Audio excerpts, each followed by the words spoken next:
Hola, muy buenas tardes, ¿cómo estás? Alejandro Longi de Alongi, tu asesor financiero, y nuevamente con ustedes en este momento justamente para cambiar la cultura financiera en México y podamos platicar de estos temas que cada vez son más álgidos, sobre todo de lo que está pasando en el mundo, de las tasas de interés, que si las acciones, que si suben o bajan los aranceles, y justamente vamos a platicar de uno de estos temas que son las tasas de interés. No sin antes platicarles o darles las gracias a todos ustedes porque sigue creciendo el canal, porque se siguen suscribiendo, porque siguen viendo la verdad todo lo que trabajamos mis asistentes y yo, las chumechas.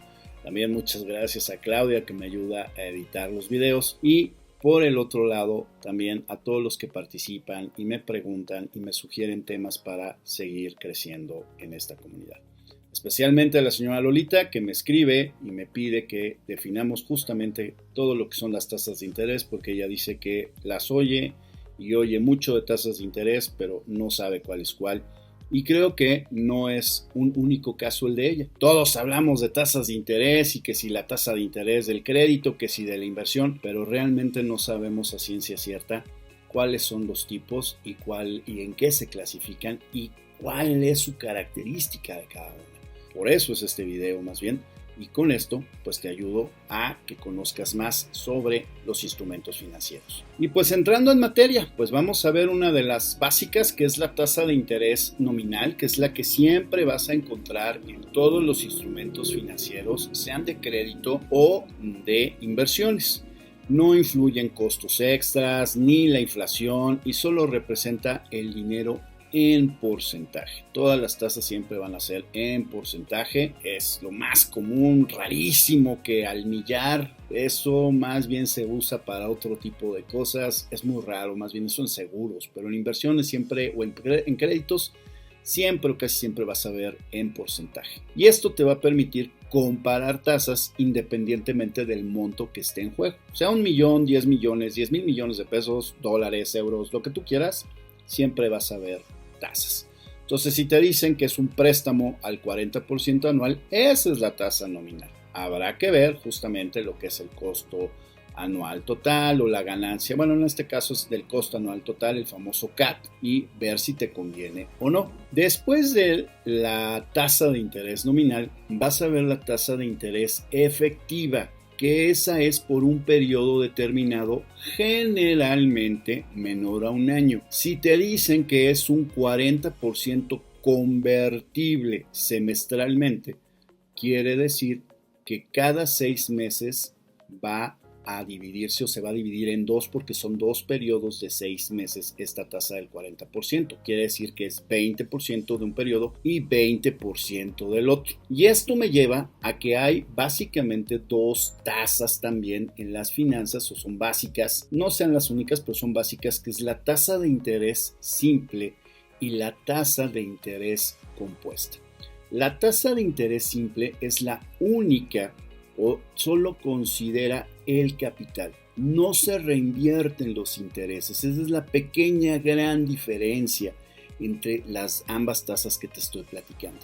La tasa de interés simple, repito, solo considera el capital. Entonces yo puedo poner 1,000 pesos al 10% y cada periodo me va a estar dando 100 pesos y nada más 100 pesos y nada más 100 pesos y nada más 100 pesos. Pero si yo aplico, como viene en la siguiente tabla, una tasa de interés compuesto, entonces ahí sí, primero van a ser 1,000 pesos y me van a dar 100, pero reinvierto esos 100 pesos y ahora van a ser el 10% sobre 1,100 pesos. Y entonces van a ser 110 y después 121 y así sucesivamente, con lo cual esto hace crecer las inversiones o los intereses, o más bien la deuda, de una manera exponencial.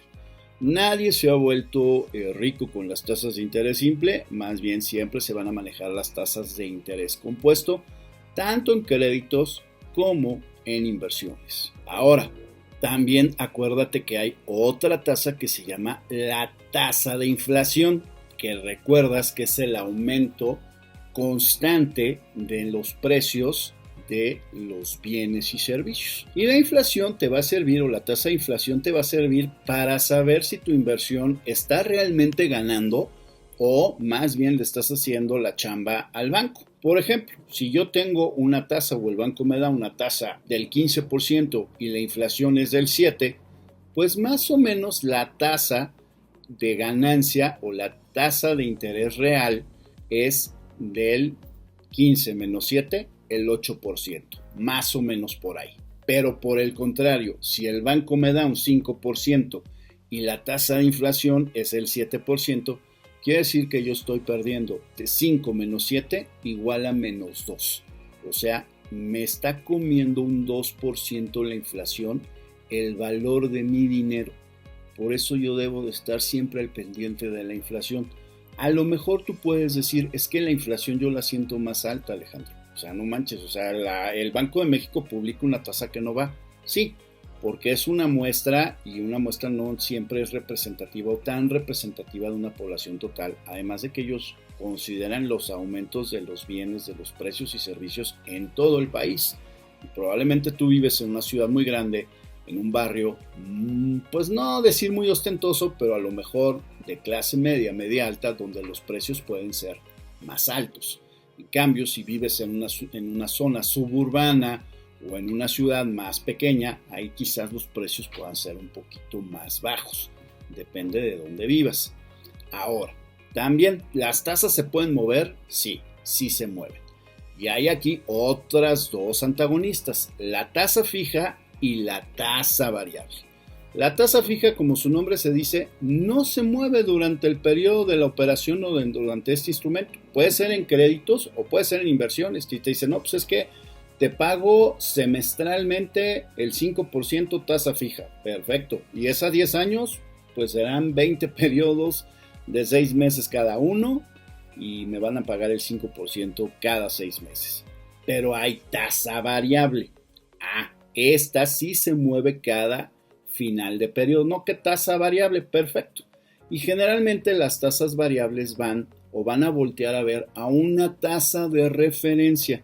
Se acordarán que platicamos de los CETES. Esa puede servir también como tasa de referencia, sobre todo para las inversiones, pero para los créditos se utiliza la TIE, la tasa interna interbancaria de equilibrio. Esa es en la que se prestan los bancos. Entonces los bancos, en lugar de prestarse entre ellos o con el Banco de México, dicen no, pues mejor te lo presto a ti. Pero la TIE, ¿cómo salió? Al 7%, por decir algo. Bueno, pues a ti te voy a cobrar tasa variable TIE más el 3%. ¿Qué quiere decir? Que va a ser un 10% en ese periodo. Al siguiente periodo de revisión de tasa voltean a ver la TIE.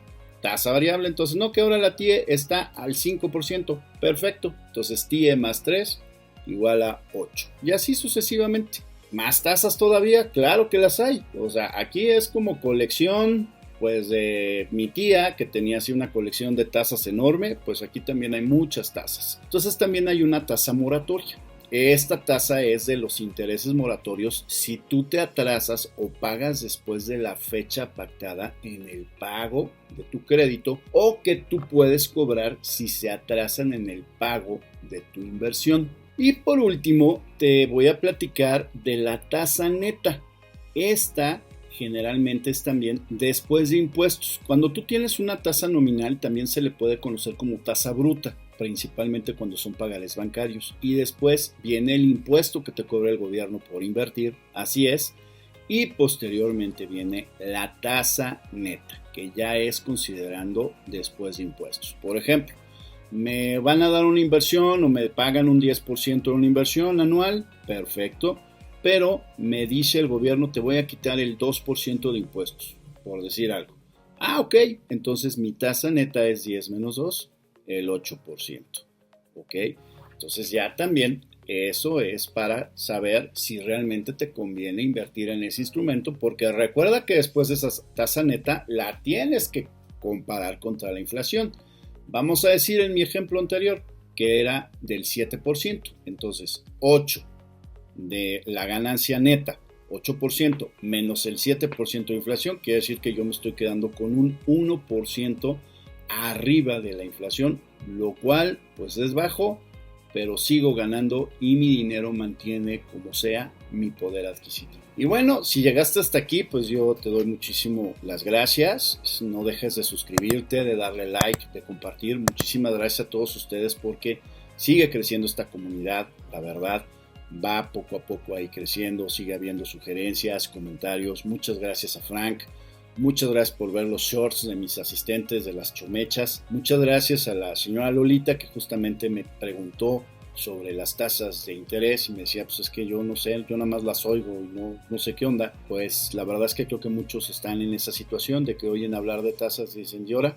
Pues vamos a platicar, o bueno, platicamos esta vez sobre este tema. Les agradezco nuevamente mucho a todos ustedes, les mando un caluroso abrazo y nuevamente cualquier duda o comentario, por favor háganmelo llegar. Ustedes saben que estamos también en Facebook, estamos en LinkedIn, también en YouTube, tienen el número de celular también.